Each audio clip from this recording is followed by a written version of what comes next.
In this video, I will guide you on how to delete old Windows update files in Windows 11. Whenever you update your Windows PC, Windows stores the update files on your computer, including older update files. Over time, these files can take up a significant amount of storage space, so it's a good idea to remove them occasionally if you no longer need them.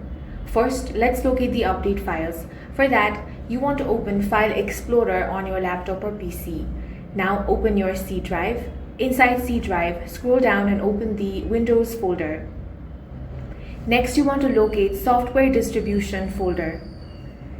Double-click on it. Now you want to open the Download folder. This is where Windows store downloaded update files, including older update files. At this point, you can safely delete everything inside this folder. For that, you want to press Ctrl+A on your keyboard to select all the files and folders. Once everything is selected, right-click on any selected item and click on the delete icon.